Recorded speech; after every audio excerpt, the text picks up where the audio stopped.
is up, everybody? It is Holliedazzle. I am in my car today and I am on my way to the great Minnesota get-together, the Minnesota State Fair.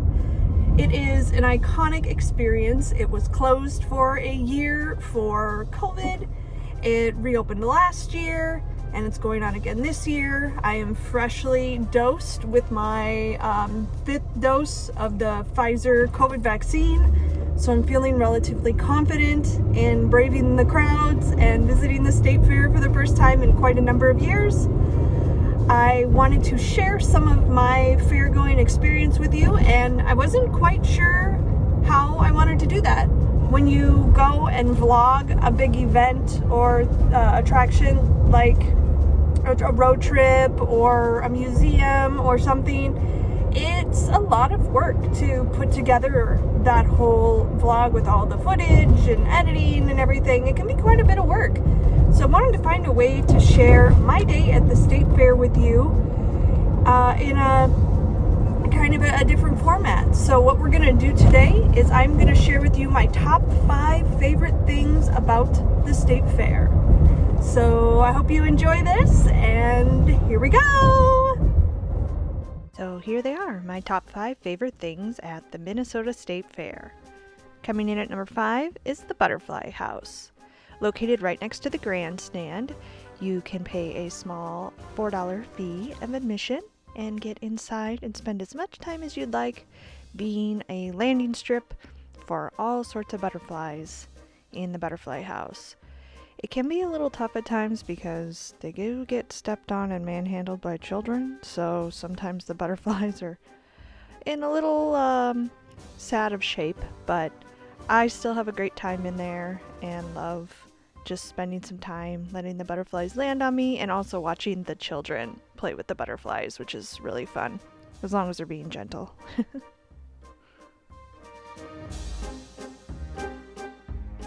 Number 4 is the art show. Every year the Minnesota State Fair has an open call for the art show, and they judge and decide on which pieces will make it into the show. And those pieces are shown then here at the State Fair. There's sculpture, there's paintings, there's photography, there's even a space within the exhibits where artists will be creating art live, which I absolutely love.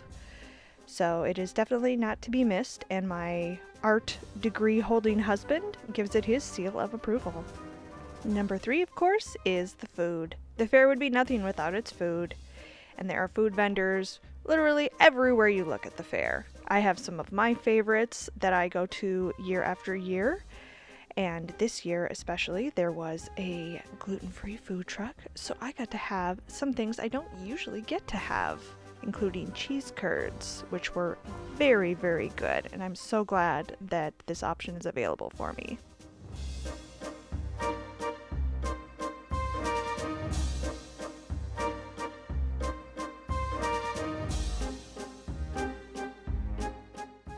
I also really love the wild rice cheeseburger in the food building, and I ended my night with ice cream. Number 2 for me is always the animals. There's several different ways you can enjoy animals at the state fair, and these are just a few of those. There's of course the different barns, like the poultry barn or the sheep barn, horses, different things like that. Usually supplied by the 4-H kids. So these animals are very well cared for and loved, and they are usually in contests and judged on different criteria. This fellow is very fancy. I love his crest on his head. So fun. There's ducks, pigeons, chickens, doves in the poultry barn of all sorts of shapes, sizes, and colors.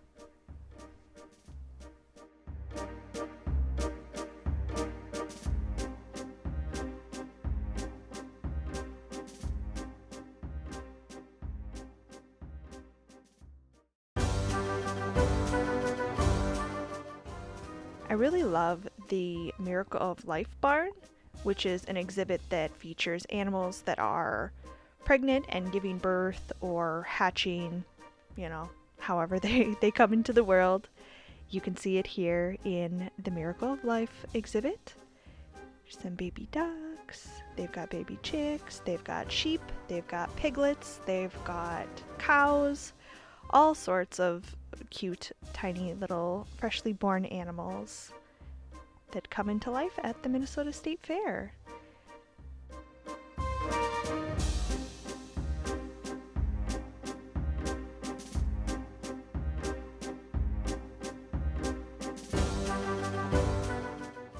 And there's a good chance if you stay long enough, you might actually see something be born.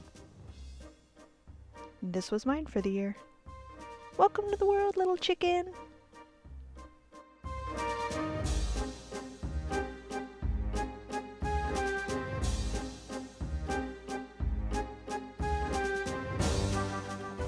I was really lucky to be going to the State Fair on the day of the alpaca and llama costume contest, which had gotten the upgrade into the big Coliseum this year, so there was plenty of seats available to be able to see this amazing show. The creativity was incredible, the construction of these costumes, all of the creative process that went into it, the relationship these kids have with their animals is amazing. It was really fun thing to get to see. Had a great time just relaxing inside, nice and cool, comfortable, and taking a load off my feet for a while and enjoying seeing what these kids came up with. It was pretty amazing. This one was really cute. This person did the weatherman from Channel 9, and the weatherman from Channel 9 came to film a little segment with his namesake llama for the news that night. It was really fun to see what people came up with.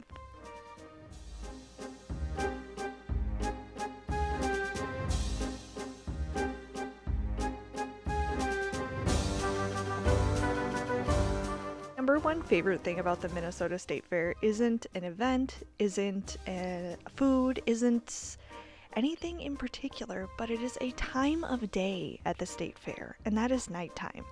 There's something different about nighttime at the Minnesota State Fair. The lights go down and all the neon gets turned on. The crowd is different. Most of the children have left. It's a lot more adults. The big slide is one of my favorite places at night because you get to listen to drunk guys, right? The big slide, which is really fun. They mic this slide so that you can hear people squealing as they ride down the slide, and this group of women going down the slide together were just so fun. They were so excited and so cute riding the slide. I, of course, had to pay my $3 and get on the slide. It's kind of a long walk up, but it's worth it for the slide down. It's really fun. I even got brave this year and got on the gondola ride at night, which was awesome. The view was incredible. It was a little bit scary at times, I will admit. But it was really awesome to be able to go over the whole fair and see everything lit up and see the big slide underneath me and the people riding it. That was an amazing view.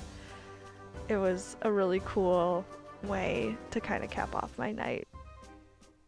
Well worth the $6. And a quick way to get across the fair if you need to.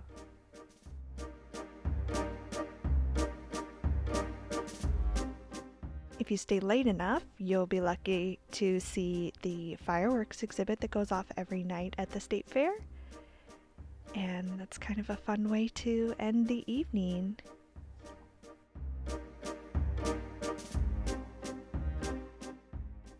It was so great to be back at the Minnesota State Fair after a few years off. This was something definitely that was in the back of my mind during COVID while I was sitting at home, apart from everybody, just dreaming of things like this. I'll probably never take them for granted again.